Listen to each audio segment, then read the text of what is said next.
was literally just filming for this in my bedroom. And then I was like, you know, I haven't made a YouTube video in probably close to a year, except for when I just posted for a client. I should do YouTube again. Which feels like such a weird thought to have because I love YouTube and I want to do YouTube, but I don't want to just like start vlogging and like people, I don't know if like people watch them, but I don't want to just like random haps just start vlogging and then just like not address the gap in time. I don't know. Hopefully this will be short. I just want to give a little update and future direction for this YouTube channel because I also hope to make this YouTube channel work for UGC. The biggest life update I have for this year, other than like my hair being awesome, is that I no longer have a corporate job. Not by my own volition though, sadly. I always dreamed on being one of those people who builds up a side hustle so much that I could quit my job and make my side hustle my business. But that's sadly not what happened. Me and my partner were both laid off from the job that we worked at. We worked there a very large chunk of our lives, and we both worked really, really hard. Regardless on how you feel about the current administration in office in America right now, factually, because of the tariffs that Trump's administration was implementing on countries like China, Canada, Mexico, other Asian countries, I lost my job due to cutbacks that companies in the industry I was in had to make to accommodate for those costs that suddenly are going to rise. I worked for a company that manufactured mass goods for the consumer market. Factually, most of their manufacturing was done in China and other Asian countries. Most of the manufacturing in the US for consumer goods is done in China or other Asian countries. Because of that, the tariff costs rising, the retailers such as like Target, Walmart, Home Goods, GameStop, they have to adjust prices on the shelves because of the tariffs. The companies like what I worked for have to adjust costs on wholesale and their pricing for making the goods because of the tariffs. The factories have to adjust costs on their end for materials and the tariff costs because of the tariffs. It's like a link. So, regardless of what Trump's administration was saying, that I think he said like China's going to pay for it or something. No. What companies do, and this is what happened, they cut costs first to weather it. Meaning, they reduce in staff and they put all of the extra work on staff that they were able to keep. It's what happened. It's unfortunate.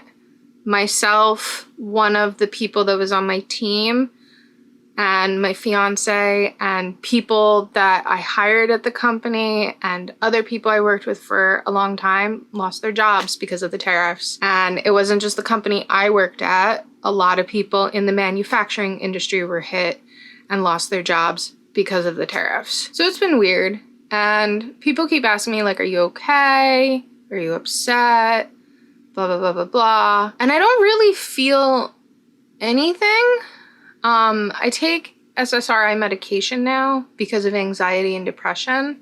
My mental health, I feel, has been in a far better place than it has in previous years because of my medication management for my anxiety and working with a therapist and a psychologist, moving myself away from the things I was fixated on in the work world into other things. It was very interesting because I was very miserable at the job I had.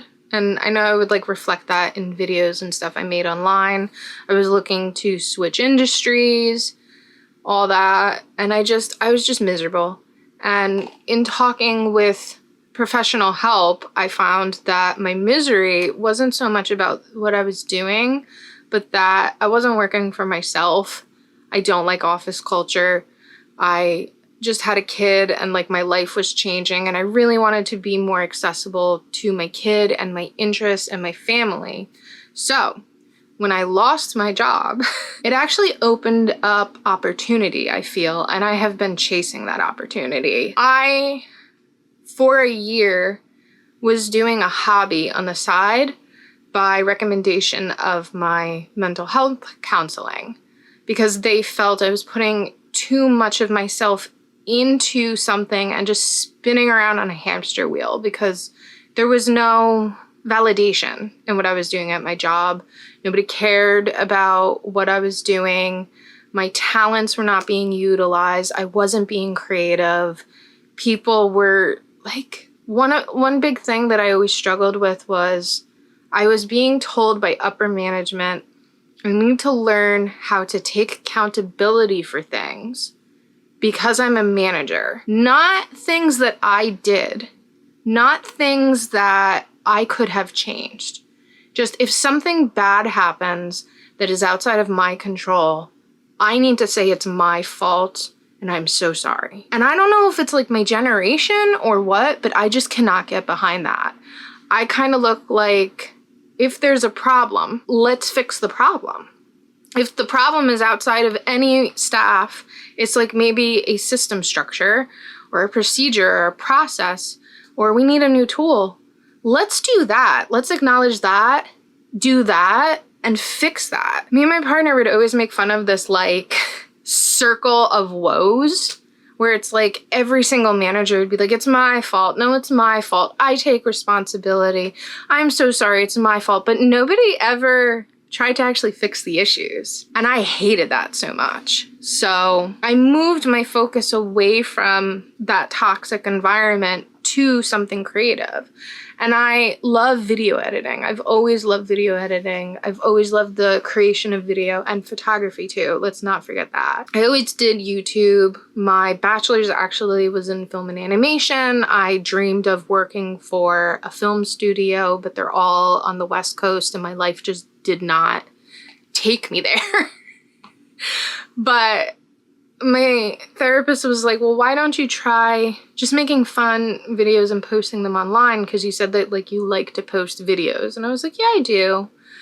And I was watching a filmmaker that I really like. And he mentioned this thing, UGC. And then I was like, what the F is UGC? And I stumbled down a rabbit hole of what the hell is UGC? And I was like, well, I can do that. So I was doing that as a therapeutic exercise. So I wasn't focusing on money, though if I did get paid, it was nice. It would help with bills. Maybe I can put a little bit into Rowan's savings account I started for him. And just getting free products was baller. Like I remember the first free product I got was a hair dryer hot blow brush. And I felt like I was, I don't know, one of the Kardashians. I felt like royalty. Like, it's like, they want to send me this. But I ended up giving it to my sister and she really likes it. And since there, like I would do gifted stuff. I would do paid stuff. I went on apps like Joinbrands, Incense. I tried Billow. I didn't make it with Billow. The point is I had this thing on the side. And then I actually did start to have a conflict at work, which I take responsibility for this because when I went into the company, it was very newer, still laid back, and people in the art team were more like friends and we're all artists, and they're like even my manager would be like talking about like her side hustle with us, and I just don't click in my mind that I have to keep secrets. And I think as a creative in a creative professional environment, you should be doing stuff outside of work. You should have a business. You should run an Etsy shop. You should, I don't know, you should work in the community. You should be doing talks. Like, you should be doing social media stuff. Like, you know, I think like creatives need to be doing all this stuff because you take all of that experience and then you can bring it into your office job as a creative. That's just what I think, and that's what I learned in school, but apparently it's not what everybody thinks. So a new manager that came in started to be all like, this is conflict of interest, this UGC stuff. Like, it's a conflict of interest. This is like one of the most toxic things I heard at this job was I was told, if you have the time after work to create these videos, you should be logging back into work and doing work. No. No. What I do on my free time is my free time. If I'm doing a hobby, if I'm making a little extra money, like, No. When we lost our jobs, I didn't be like, oh no, my world is falling apart. I was in a stable enough place mentally that, for one, I felt like it was the best day of my life because I no longer had to talk to people who I didn't get along with. I no longer had to pretend to care about stuff that I felt at times is very petty and that people didn't actually fix the problems. And I was like, I don't have to take their BS anymore and be devalued and pretend to be happy where I'm not happy. And I wondered, you know, I'm making some money here and there from UGC. I get these projects. Maybe I'll make $200 a video. Maybe I'll make $150 a video. Maybe I'll make $70 a video. I get a lot of requests, like, and also one of my other buds was like, you should go on X, Twitter X, whatever you call it, because there's a lot of agencies on there. And I was like, what if I put a lot of effort towards this? What will happen? Can this be a job? And I don't have to go back to an office job. So I threw myself for a couple months and did that. And I was surprised because I made a decent amount of money in the first 2 months of doing that. Last month wasn't as great, but you know, in the freelance world, you have ups and you have downs, but I did set up Fiverr. So that's kind of where I am right now. I'm like kind of on this journey. I'm like, can I make this at least partially a decent income? And then if I have to pick something else up on the side, like that's fine. Cause I just like, I love video. I'm a very creative person and I feel like it's showing. Like I'm getting feedback from these brands and it makes me feel good about myself. Like they say I'm great with communication. In my job, like my performance reviews, the one thing I was always getting was that I don't communicate well. Maybe it wasn't an issue with me. Is kind of what I'm coming with, where like these brands in different countries, different time zones, like different parts of America, they're like, your communication is great.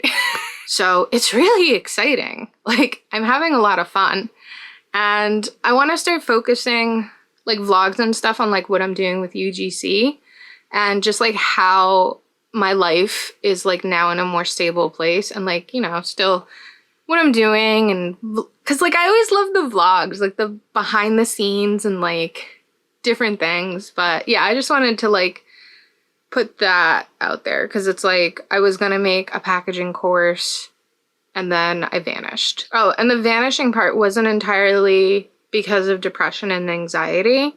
My NAS was full, so I couldn't make videos with this camera. And NAS is a network attached storage. It's what me and my partner set up for file management. I do a lot of video and photo. He does podcast and video. We take up a lot of space in the digital world. And we had one set up when we lived in Jersey City and it was baller. And then we filled that shit up fast. And we've cleared stuff out, but it's just kind of peaked, like me doing all these videos, it peaked till where like I couldn't do videos with this camera because the files were just so big. But before we lost our jobs, we got another NAS. So I transferred a lot of files to that. And now I have room that I can start doing some videos with this camera again. You'll see me sporadically here and there. And yeah, I'm just like happy. And if you're thinking about UGC, like you've seen it, because I know like it's been going around Instagram and Twitter and TikTok a lot. If you're thinking about UGC, try it. Like it's so fun.